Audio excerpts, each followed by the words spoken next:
جی. عن عمران بن حسين رضي الله عنه أن رسول الله صلى الله عليه وسلم رأى رجلا في يده حلقة من صفر فقال ما هذه؟ قال من الواهنة. فقال انزعها فإنها لا تزيدك إلا وهنا فإنك لو مت وهي عليك ما أفلحت أبدا. جی یہ حدیث نبی علیہ السلام کے صحابی عمران بن حسین رضی اللہ عنہما سے مروی ہے. عمران ان کی کنیت تھی ابو نجید. یہ خود بھی صحابی تھے, ان کے والد بھی صحابی تھے, اور خیبر والے سال میں یہ اسلام لائے تھے, اور ان کا انتقال بصرہ میں ہوا تھا 52 ہجری میں, اور بڑے متبع سنت صحابی تھے اور باغیرت. ایک بار ایک حدیث بیان کی نبی علیہ السلام کی, الحیاء شعبۃ من الایمان, کہ حیا ایمان کا شعبہ ہے. حیا جو ہے وہ ایمان کا شعبہ ہے. تو ایک شخص سن رہا تھا یہ حدیث, وہ کہتا بالکل ٹھیک ہے, ہم نے بزرگوں سے سنا ہے کہ حیا میں یہ ہے, حیا میں وقار ہے, حیا میں عزت ہے. تو یہ غصے سے آگ بگولا ہو گیا کہ میں تمہیں حدیث سنا رہا ہوں اور تم کہتے ہو بزرگوں سے سنا ہے. ان حدیث کے مقابلے میں بزرگوں کی باتیں, کیا دخل ہے بزرگوں کا دین کے تعلق سے؟ قال رسول اللہ کہنا چاہیے. فرمایا کہ جب تک میں زندہ ہوں تم سے بات نہیں کروں. اتنی غیرت تھی اتباع سنت کی اور اللہ کے پیغمبر صلی اللہ علیہ وسلم کی حدیث کی, کہ حدیث بیان کر دی, اس کے بعد بزرگوں نے فرمایا, فلاں نے فرمایا, فلاں نے فرمایا, کیا گنجائش ہے اس کی؟ تو یہ صحابی اس حدیث کے راوی ہیں. ان رسول اللہ صلی اللہ علیہ وسلم رأى رجلا فی یدہ حلقۃ من صفر, نبی علیہ السلام نے ایک شخص کو دیکھا, اس کے ہاتھ میں ایک کڑا تھا, تانبے کا ایک کڑا تھا. فقال ما ذی, پوچھا یہ کیا ہے؟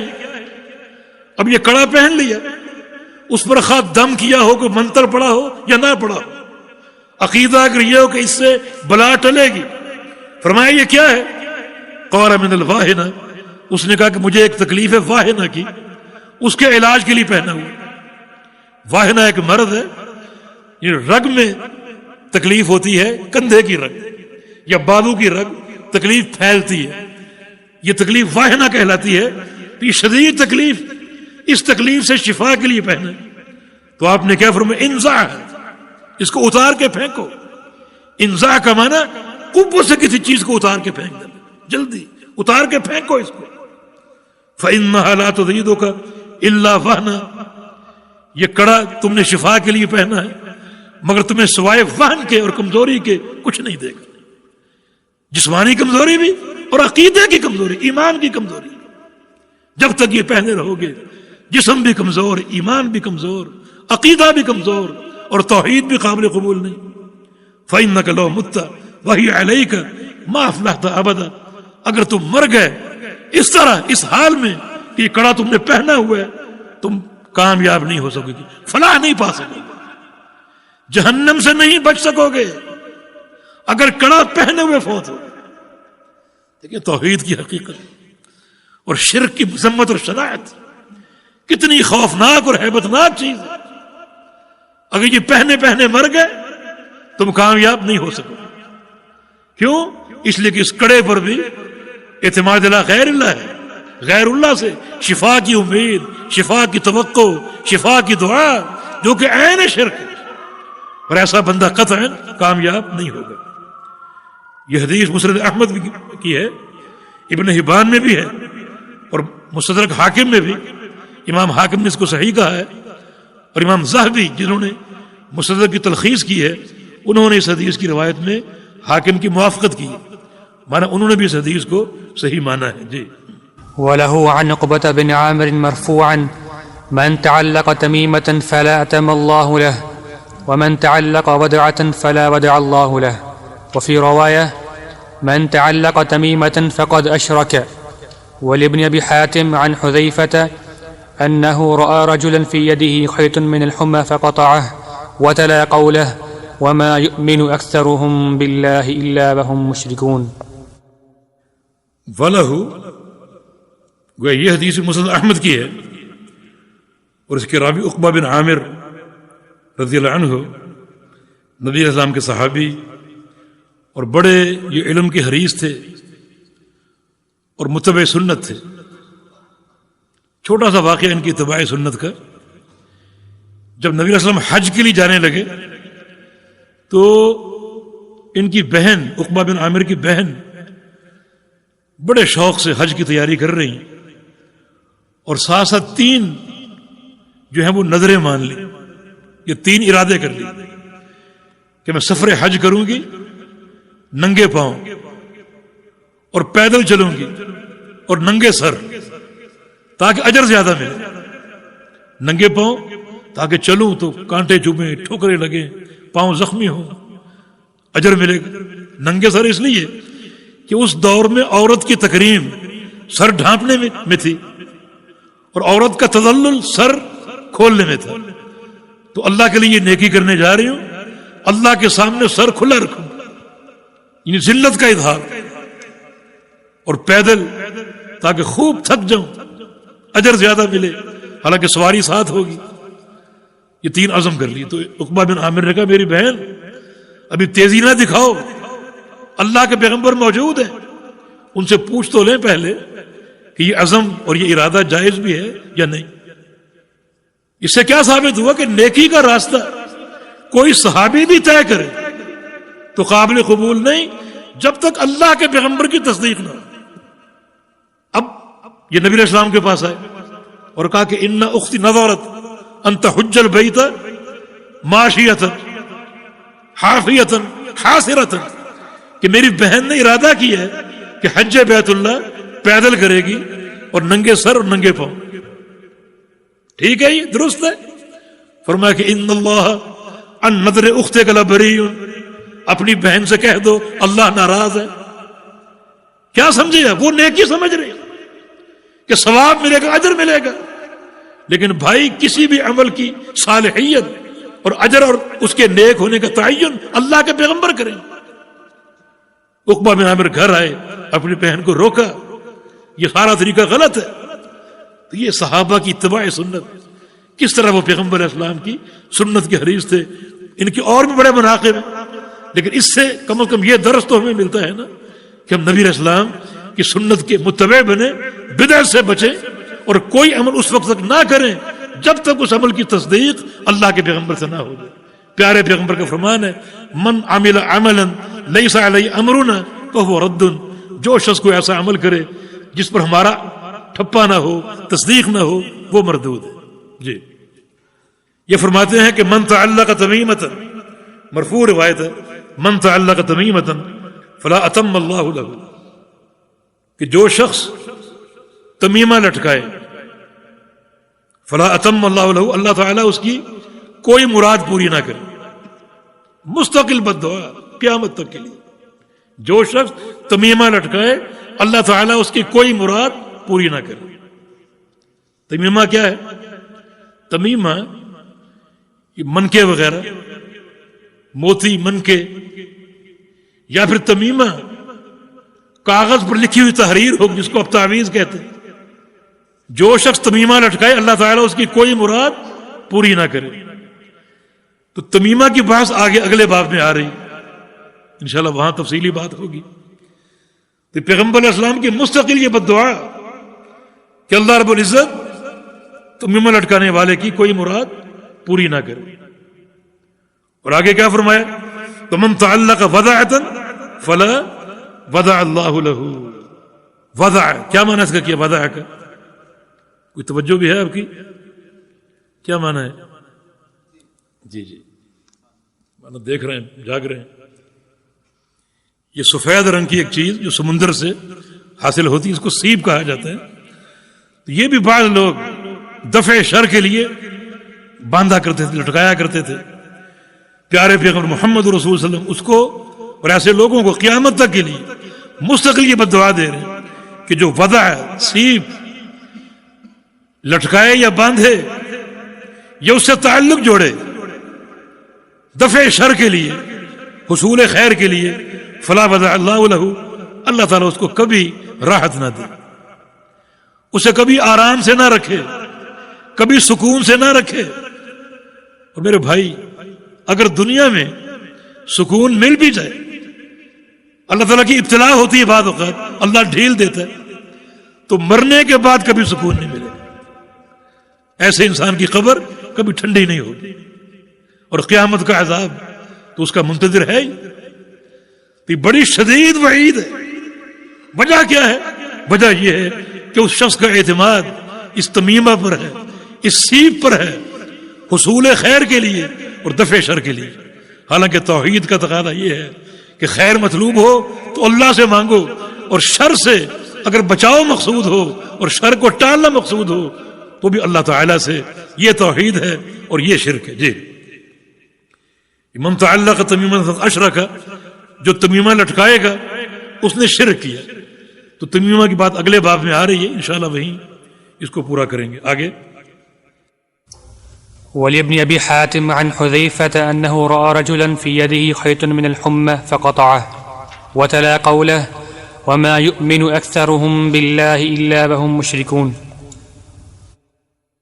ابن ابی حاتم یہ بڑے محدث تھے، بہت بڑے، ان کا نام تھا عبد الرحمن بن ابی حاتم، بہت سی کتابوں کے مؤلف ہیں، کنیت ان کے ابو محمد۔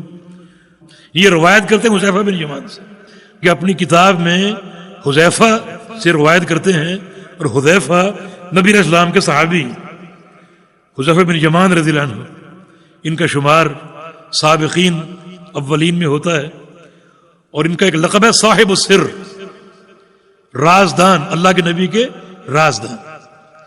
یہ صاحب السر کو ہمارے دور کے صوفیاء حضرات غلط استعمال کرتے ہیں کہ یہ نبی علیہ السلام کے رازدان تھے، اللہ کے پیغمبر نے ان کو کچھ پوشیدہ راز دیے ہوئے تھے۔ وہ کہتے ہیں کہ یہ راز ہمارا تصوف کا نظام ہے، تصوف کے خفیہ مسائل یہ دیے ہوئے تھے۔ اپنے تصوف کو یعنی سچا ثابت کرنے کے لیے یہ جھوٹ انہوں نے اختیار کیا کہ وہ راز جو تھے وہ حقیقت میں نظام تصوف ہے۔ حالانکہ معاملہ اتنا ہے کہ پیارے پیغمبر محمد رسول اللہ صلی اللہ علیہ وسلم جنگ تبوک سے لوٹ رہے تھے، منافقین نے ایک سازش کرنا چاہی اور نبی علیہ الصلوۃ والسلام کو نقصان پہنچانا چاہا۔ ایک مقام پر وہ رک گئے، چھپ کر کھڑے ہو گئے، ایک کمین گاہ بنا کر نقصان پہنچانے کے لیے اللہ تعالیٰ نے پیغمبر علیہ السلام کو آگاہ کر دیا کہ اس طرح منافقین جو ہیں وہ آپ کو نقصان پہنچانا چاہ رہے ہیں۔ اس ارادے سے وہ کھڑے ہوئے۔ نبی علیہ السلام کے قریب اس وقت حذیفہ بن یمان تھے، ان کو آپ نے ساتھ لے لیا اور ساتھ اپنے چلائے رکھا اور ساتھ ساتھ باتیں کرتے گئے۔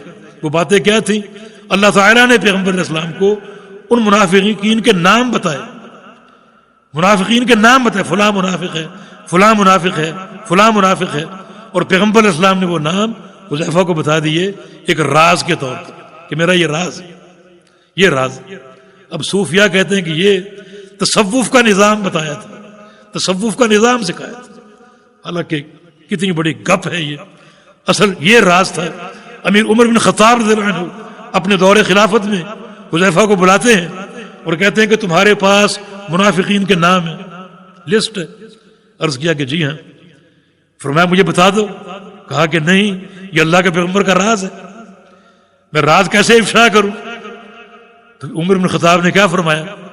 اچھا اتنا بتا دو صرف کہ اس لسٹ میں میرا نام تو نہیں۔ اللہ اکبر! اتنا خوف اللہ تعالیٰ کا، اتنی تواضع امیر عمر میں۔ اور واقعی جس قدر بندہ عمل میں بڑھتا ہے اس کی تواضع میں اضافہ ہوتا ہے۔ کچھ لوگ محدود سی نیکیاں کرتے ہیں اور نیکیوں کے کبر میں آ جاتے ہیں۔ تو بہرکیف نبی علیہ السلام کے صحابی حذیفہ رضی اللہ عنہ اس حدیث کے راوی ہیں۔ رأى رجلا فی یدہ خیط، حذیفہ نے ایک شخص کو دیکھا، اس کے ہاتھ میں دھاگا بندھا ہوا تھا، من الحمى، بخار سے، اس کو بخار رہتا تھا تو بخار کا دھاگا اس نے باندھا ہوا تھا، اس کو دم کروا کر ان کچھ لوگ باندھتے تھے، اس میں گریں لگاتے تھے اور ہر گرہ پر کچھ پڑھ کر پھونک مارتے تھے، کوئی 20 گریں، کوئی 40 گریں، اور کوئی بغیر گرہ کے، کسی کا عقیدہ تھا یہ دھاگا ہی کالے رنگ کا یا کسی بھی رنگ کا یہ شفا کا موجب ہے اور یہ بلاؤں کو ٹالنے والا ہے۔ تو یہ دھاگا صحابی نے دیکھا، فقطعہ، اس کو بلا لیا اور اس دھاگے کو کاٹ دیا.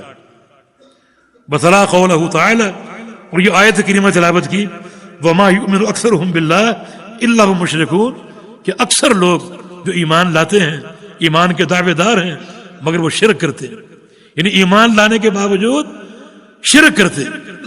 اصل میں نبی علیہ السلام کے دور میں مشرکین مکہ اس حد تک ایمان لاتے تھے کہ اللہ تعالیٰ کی توحید ربوبیت کو مانتے تھے، مگر توحید الوہیت میں شرک کرتے تھے.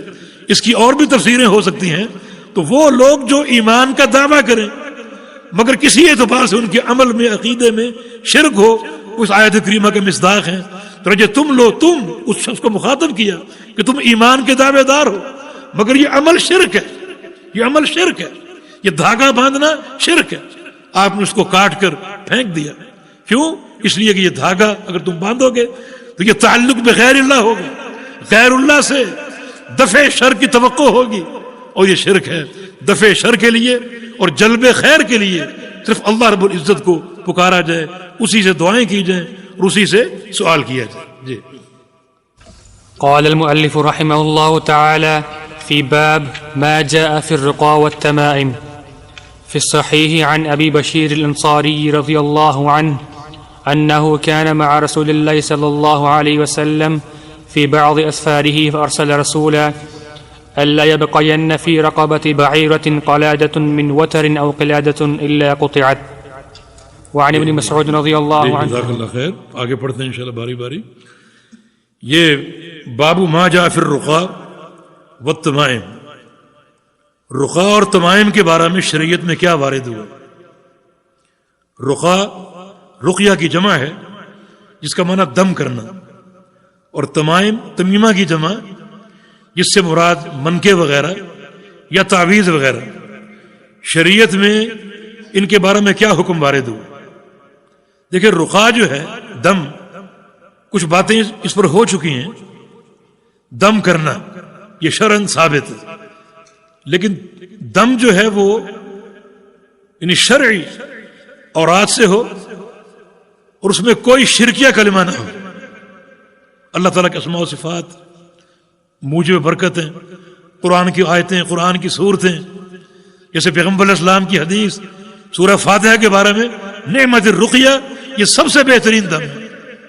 معوذتین ہے، آیت الکرسی ہے، یہ پڑھ کر دم کیا جائے، یہ شرعاً ثابت ہے. دم عربی میں ہو اور یا پھر قرآن اور حدیث کے اوراد اور اذکار سے ہو، عربی کے علاوہ کسی اور زبان کا نہ ہو. جو منتر وغیرہ ہوتے ہیں، اور اگر کوئی ناقابل فہم دم ہے، یعنی دم کرنے والا پڑھ رہا ہے اور کچھ پلے نہیں پڑا یہ کیا پڑھ رہا ہے، تو یہ دم نہیں بلکہ یہ سحر، جادو ہے، وہ جادوگر. دیکھیں شریعت نے جو ہم نے کل پڑھا، استرقاء کو پسند نہیں کیا، دم کروانے کو. بڑی اس میں حکمت ہے. دم خود کرو، دم کروانے کو پسند نہیں کیا. بعض اوقات جس سے دم کروا رہے ہو وہ کوئی منفی شخص ہو، جادوگر ہو، تو اس کے جادو کی لپیٹ میں آپ بھی آ جائیں. جادو کفر ہے. سیکھنا، سکھانا، کرنا، کرانا. تو بعض اوقات آپ ایسے شخص کے پاس جا سکتے ہیں دم کے لیے جو جادوگر ہے. اس کی نشانیاں یہ ہیں، مثلا دم کرتے کرتے آپ سے کہے کہ آپ کا نام کیا ہے، نام بتاؤ، اپنی والدہ کا نام بتاؤ، دم کرتے کرتے، سمجھ لو جادوگر ہے. دم اللہ کا کلام آپ پڑھ رہے ہیں، اس میں نام کا کیا سوال ہے، والدہ کے نام کا کیا سوال ہے. نہیں، ان کی کچھ علامتیں ہیں اپنے خبیث جنوں کے ساتھ. جادو سحر ہے یہ. مثلا کوئی شخص آپ سے کہے کہ کوئی بکرا لے کر آؤ، دم کروں گا، اور کالا ہو، یہ جادوگر ہے. یہ شفا کب ہوگی؟ جب وہ بکرا کسی جن یا شیطان کے نام پر قربان کرے گا. یہ ان کے درمیان طے ہوتا ہے. جادوگر ہے. دم کا کیا تعلق ہے بکروں سے، چڑھاووں سے؟ کوئی جانور مرغی منگواتا ہے اور اس کی علامت کیا ہوتی ہے؟ دم شروع کریں گے، اگر مرغی تڑپ نہ لگے تو اس کا معنی سحر ہے. آپ یہ جادوگر ہے. پانی کا رنگ تبدیل ہو، کوئی گھر سے کپڑے منگواتا ہے، کوئی دھاگا ناپتا ہے، کوئی بال منگواتا ہے، جو شخص ایسا عمل کرے سمجھو وہ جادوگر۔ کوئی آپ کو کاغذ دیتا ہے، اس میں خانے بنے ہوئے اور خانوں میں ارقام نمبر لکھے ہوئے 4 6 8 10 9، جادوگر ہے۔ اس لیے رقیہ خود کرو تاکہ ایسے لوگوں کے چنگل سے بچ سکو۔ رقیہ تو ان شرائط کے ساتھ درست ہے، شرعی اوراد ہو یا پھر عربی عبارت ہو جس میں اللہ تعالیٰ سے شفا کا سوال ہے۔ اور تیسری بات یہ کہ اس دم سے امید اور توقع کیا ہو؟ اللہ تعالیٰ سے حصول ہے شفا کی، کہ شفا اللہ دے گا، اس عمل کے نتیجے میں اللہ شفا دے گا۔ تو اگر یہ شرائط متحقق ہیں تو دم کرانا شرعاً درست اور جائز۔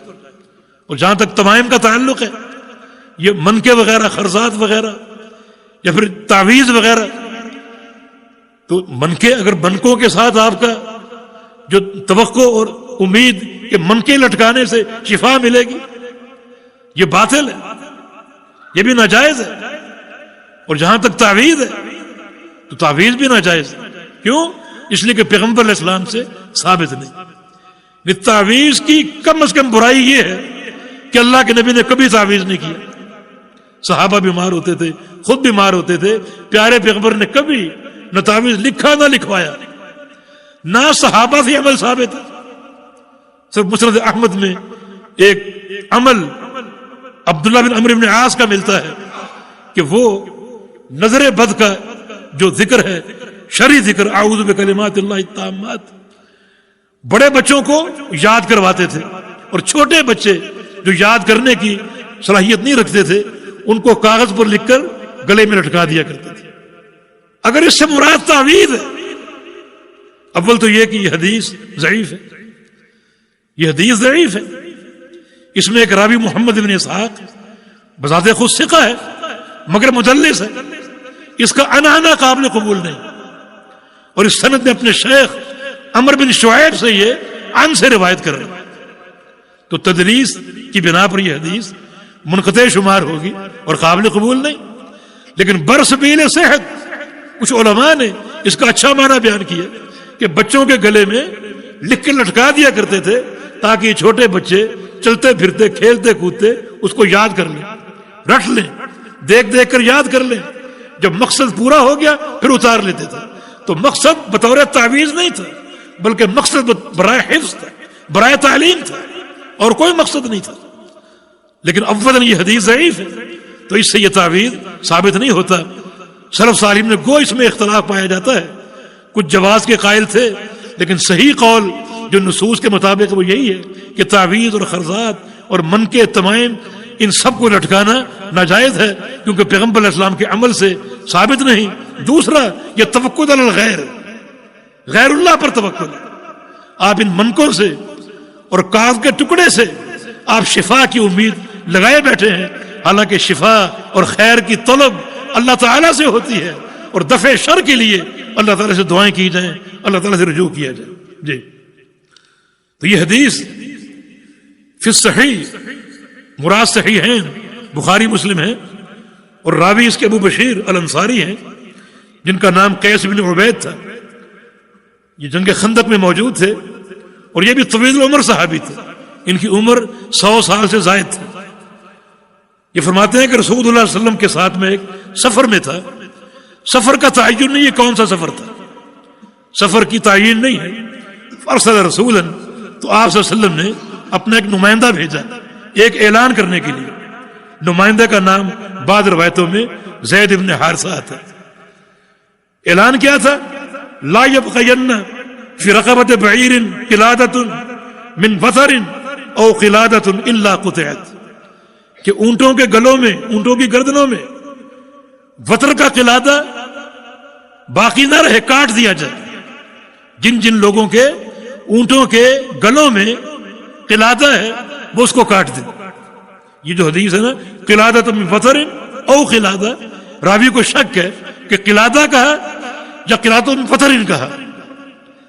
قلادۃ من وتر ہو تو وتر کا قلادہ، وتر کیا ہے؟ یہ کمان کی ڈوری، جو کمان، تیر کمان، کمان کی ڈوری یا کمان کی جو تندی ہے وہ وتر کہلاتی ہے۔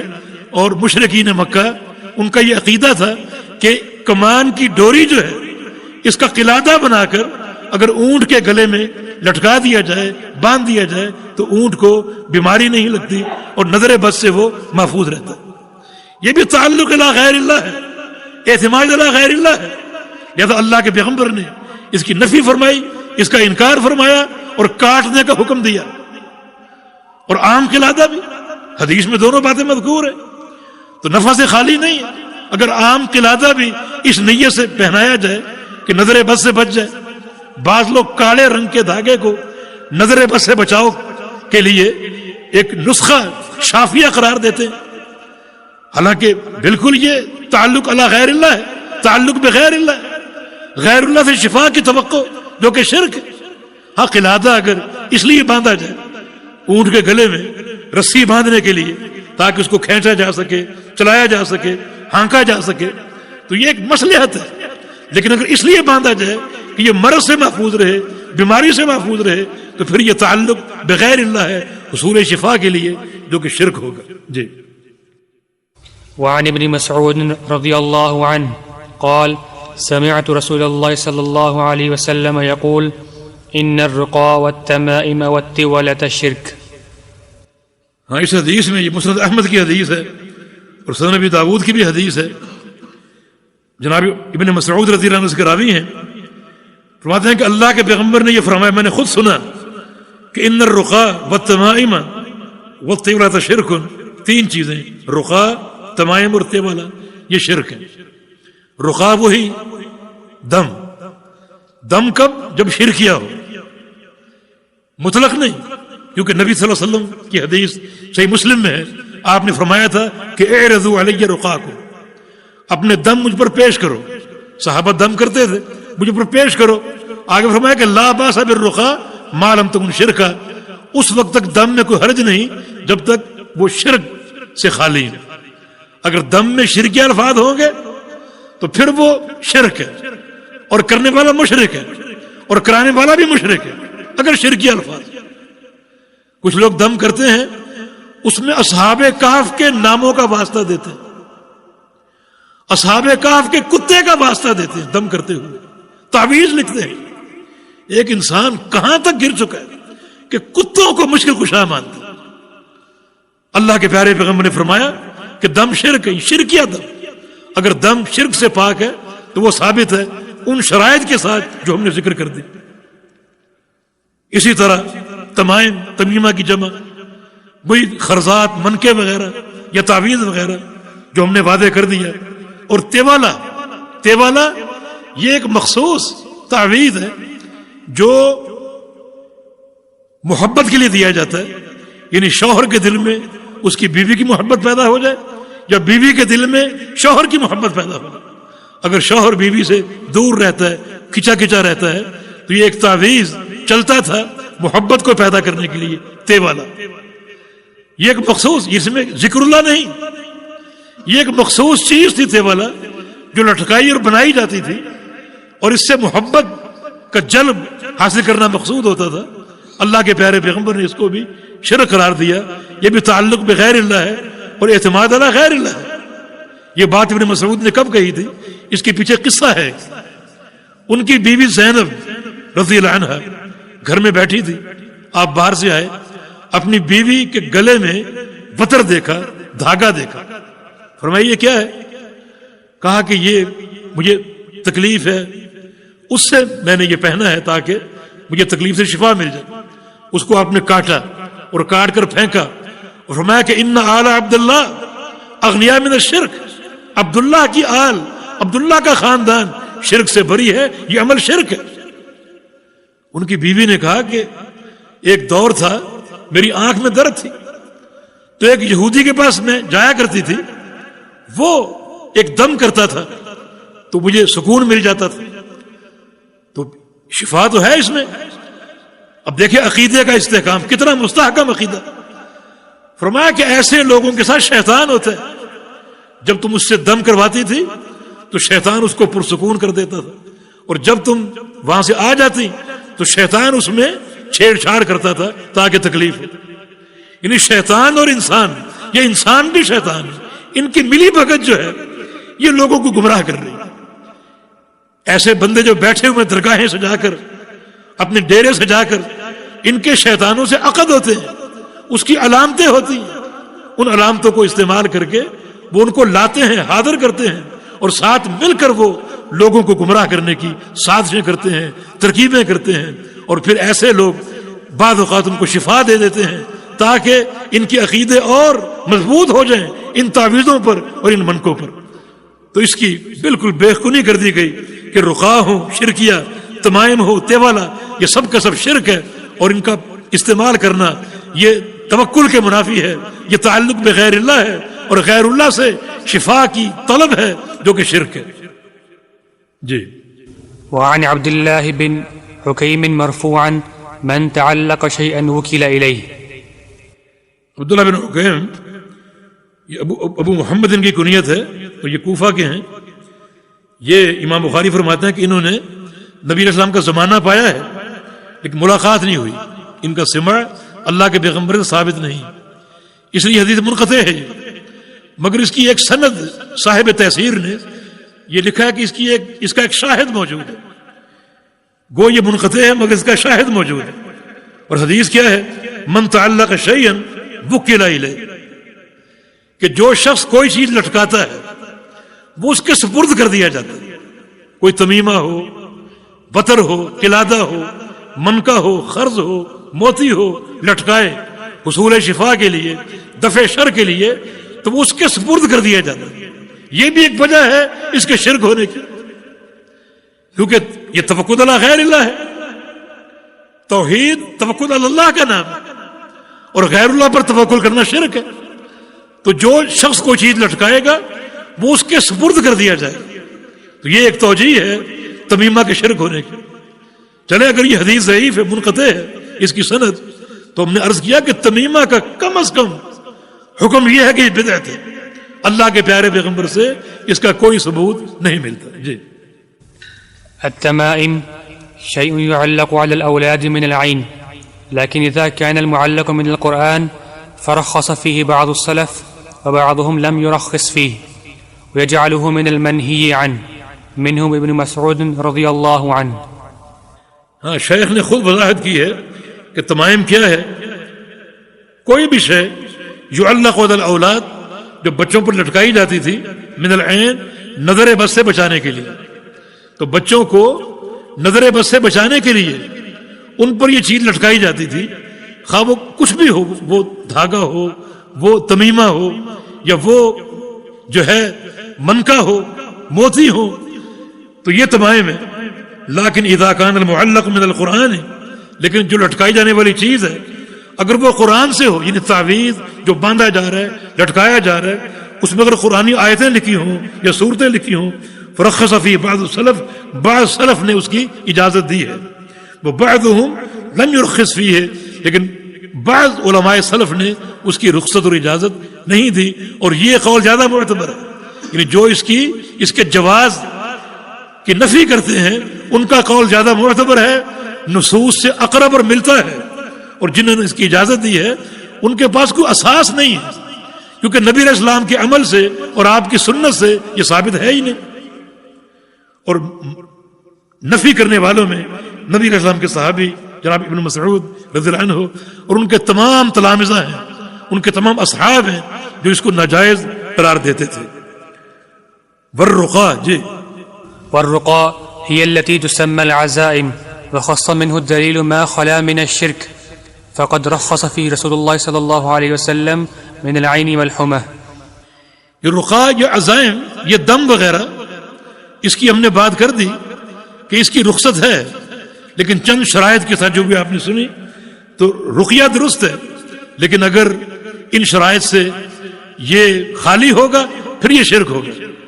اگر شرکیہ دم ہو، یا دم عربی میں نہ ہو، اردو میں ہو یا کسی اور زبان میں ہو، یا ایسی زبان جو ناقابل فہم ہو، ایسے کلمات جو ناقابل فہم ہو، پھر وہ سحر بھی ہوگا اور شرک بھی ہوگا۔ اور اگر عربی میں ہے، اللہ تعالیٰ سے دعا ہے، یا وہ قرآنی آیات ہیں، احادیث کی اذکار ہیں، تو پھر وہ درست اور جائز ہے، اس کا جواز نبی علیہ السلام کے فرامین سے ثابت ہے۔ فقد رخص فی رسول اللہ صلی اللہ علیہ وسلم من العین والحمۃ، رسول اللہ صلی اللہ علیہ وسلم نے نظر بد سے اور زہریلے جانور کے کاٹے سے دم کی اجازت دی ہے. لیکن ہم نے عرض کیا تھا کہ یہ یعنی اس کی تعبیر یہ ہے کہ دم تو ہر مرض سے جائز ہے، مگر ان دو امراض میں دم زیادہ مجرب، زیادہ نافع اور جلدی شفا دینے والا ہے. ویسے ہر مرض کے لیے دم جو ہے وہ درست اور جائز ہے. جی. والتولة شيء يصنعونه يزعمون أنه يحبب المرأة إلى زوجها والرجل إلى امرأته. یہ تیولا ایک چیز ہے جو لوگ بناتے تھے، ان کا زعم یہ تھا کہ انه يحب المرأة إلى زوجها، کہ یہ عورت کو اس کے شوہر کا محبوب بنائے گا اور شوہر کے دل میں عورت کی محبت پیدا کرے گا اور عورت کے دل میں شوہر کی محبت پیدا کرے گا. تو میاں بیوی میں محبت پیدا کرنے کے لیے یہ ایک چیز تیار کی جاتی تھی. تو یہ بھی تعلق میں غیر اللہ اور اعتماد علی غیر اللہ ہے اور یہ شرک ہے. جی. وروى أحمد عن رويفع رضي الله عنه قال قال رسول الله صلى الله عليه وسلم يا رويفع لعل الحياة ستطول بك فأخبر الناس أن من عقد لحيته أو تقلد وترا أو استنجى برجيع دابة أو عظم فإن محمدا بريء منه. یہ حدیث مسند احمد کی، یہ رویفع نامی صحابی سے مروی ہے. رویفع نبی علیہ السلام کے صحابی انصاری تھے. ان کے والد کا نام ثابت تھا، رویفع بن ثابت رضی اللہ عنہ. یہ مصر میں فوت ہوئے اور مصر کے گورنر تھے جب یہ فوت ہوئے. یہ فرماتے ہیں کہ رسول اللہ صلی اللہ علیہ وسلم نے مجھے فرمایا یا رویفع لعل الحیات ستطول بک، کہ شاید تمہاری زندگی لمبی ہو، تمہاری زندگی شاید لمبی ہو. اور یہ نبی علیہ السلام کا فرمان آپ کے اعلام نبوت میں سے ہے. رویفع کو اللہ نے لمبی عمر دی تھی اور یہ پیغمبر علیہ السلام کے اس فرمان کے بعد تقریباً 46 سال زندہ رہے تھے. تو یہ نبی علیہ السلام کے اعلام نبوت میں سے ہے. فاخبر الناس، تم مستقل لوگوں کو خبر دیتے رہنا، یعنی تمہاری جو لمبی زندگی ہوگی لوگوں کو خبر دیتے رہنا، بتاتے رہنا. من عقد لحیتہ او تقلد وطرا او استنجا برجیع دابت او عظم فإن محمدا بریء منہ، کہ جو شخص اپنی داڑھی کو بٹ دے، داڑھی کو بٹ دے، اس میں گرہیں لگائے، او تقلد وطرا، یا وطر وہ جو تانت ہے، جو کمان کی تندی ہے، اسے لٹکائے، اسے باندھے. اب استنجا برجیع دابہ او عظم، یا استنجا کرے جانور کی ہڈی یا اس کے گوبر سے. فإن محمدا بریء منہ، تو محمد صلی اللہ علیہ وسلم اس سے بری ہیں. تو یہاں پر چند چیزوں کا ذکر ہے. ایک داڑھی کو بٹ دینا، یہ داڑھی کو بٹ دینا یہ اس میں تشبہ بالاغیار ہے. یعنی بعض لوگ داڑھی کو بٹ دیا کرتے تھے، ایک خاص ان کا طریقہ تھا اور اس میں ان کا کبر مقصود تھا، اظہار کبر. اور ایک قوم جس میں نسوانی جذبات زیادہ ہوتے تھے وہ داڑھی کو بٹ دے کر اس کو چھوٹا کر کے اور بالوں کو گھنگریالا بنا کر رکھنے کی کوشش کرتے تھے. ان میں نسوانی جذبات زیادہ ہوتے تھے. اس سے منع کیا رسول اللہ صلی اللہ علیہ وسلم نے کہ کم از کم یہ تشبہ بالغیر ہے اور تشبہ بالاغیار ہے، اور دین نے اسے روکا ہے. اور بعض احادیث میں نماز کی حالت میں داڑھی کو بٹ دینا یا کپڑے کو فولڈ کرنا اور اس کو لپیٹنا، اس سے پیغمبر علیہ السلام نے منع کیا. امام نسائی نے ایک باب قائم کیا، اس میں نماز کے علاوہ بھی بالوں کو، خواہ وہ سر کے ہوں یا داڑھی کے ہوں یا کپڑے کو بل دینے سے منع کیا ہے. تو عام حالات میں بھی کپڑے کو فولڈ کرنا منع ہے اور عام حالات میں بھی بالوں کو بل دینا اور داڑھی کو بل دینا ناجائز ہے، اور نماز میں خاص طور پر. او تقلد وطرا، یا وہ بطر لٹکائے، بطر وہی تانت ہے اور وہی کمان کا دھاگا، اس کو لٹکا لے حصول شفا کے لیے، دفع مرض کے لیے، دفع شر کے لیے. تو فرمایا کہ اس سے بھی اللہ کے پیغمبر بری ہیں. اب استنجا برجیع دابت او عظم، یا استنجا کرے جانور کی ہڈی یا جانور کے گوبر سے، رجیع گوبر اور عظم ہڈی، تو اس سے بھی اللہ کے پیغمبر بری ہیں. اس میں کیا توجیہ ہے؟ حدیثوں میں اس کی دو علتیں وارد ہیں. ایک یہ کہ فرمایا کہ صحیح مسلم کی حدیث ہے فَإِنَّهُ زَادُ إِخْوَانِكُم مِّنَ الْجِنِّ، یہ گوبر اور ہڈی تمہارے جن بھائیوں کا کھانا ہے. جب جانور گوبر کرتا ہے اللہ تعالیٰ اس گوبر کو دوبارہ جانور کے چارے کی شکل دے دیتا ہے جنوں کے لیے، اور جب گوشت کھا کے ہڈی آپ پھینکتے ہیں اس پر اللہ کا نام لیا ہو تو اللہ اس ہڈی پر دوبارہ گوشت چڑھا دیتا ہے جنوں کے لیے. تو اس طرح آپ جنوں کی خوراک کو فاسد کریں گے. دوسری علت ایک حدیث میں یہ ہے کہ فَإِنَّهُمَا لَا يُطَهِّرَانِ، یہ علت صحیح ابن خزیمہ میں ہے کہ یہ دو چیزیں تمہیں پاک نہیں کر سکے گی.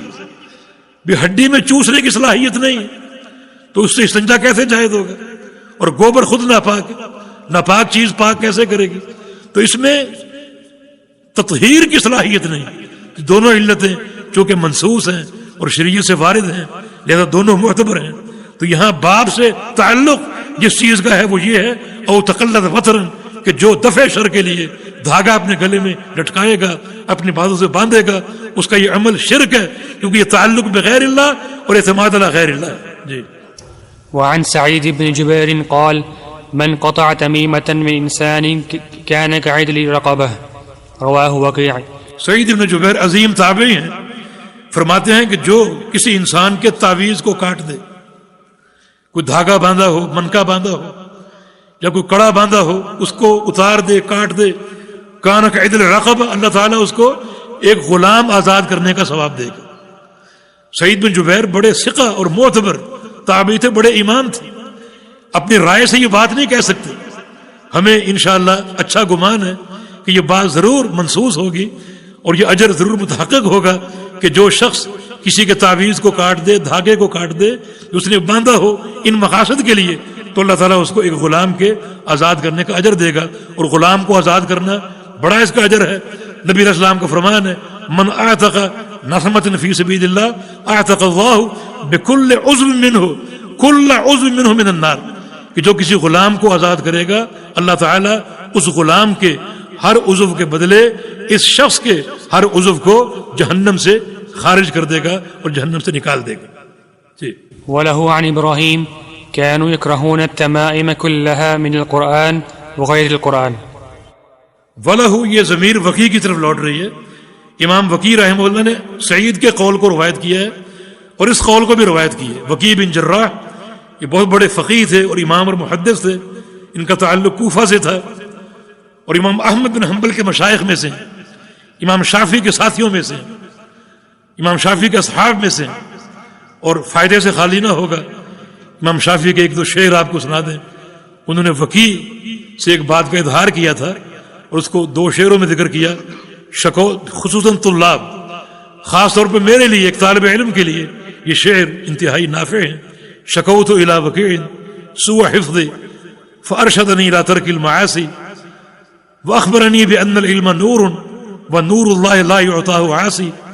میں نے اپنے شیخ وکیع سے اپنے حافظے کی کمزوری کی شکایت کی کہ حافظہ کمزور ہے، تو میرے شیخ نے مجھے نصیحت کی کہ گناہ چھوڑ دو، معصیتیں چھوڑ دو. واخبرنی مجھے خبر دی، رہنمائی کی، بان العلم نور کہ کتاب و سنت کا علم اللہ کا نور ہے، ونور اللہ لا یعطاہ عاصی اور اللہ کا نور کسی نافرمان کو حاصل نہیں ہوتا. تو مجھ ایسے طالب علم کے لیے یہ نصیحت مشعل راہ ہے کہ علم کے راستے میں، کتاب و سنت کے راستے میں یقیناً معصیت کو چھوڑنا پڑے گا. ایک دل ہمارے پاس ہے، دو دل نہیں ہے. یہ ایک دل ایک ہی چیز کا مرکز ہو سکتا ہے، یا اس میں اللہ کے نور کو سما دو، علم کو داخل کر دو، اور یا پھر گناہوں سے محبت کو داخل کر دو. دو متضاد چیزیں اس میں جمع نہیں ہو سکتی. اللہ پاک توفیق عطا فرمائے. جی. یہاں یہ قول ابراہیم نخعی کا ہے. یہ بھی بڑے تابعی تھے اور صحابہ کے شاگرد تھے. ان کا تعلق بھی کوفہ سے ہے. ابراہیم یزید ان کا نام ہے اور کبار فقہاء میں ان کا شمار ہوتا ہے. سن 96 ہجری میں فوت ہوئے.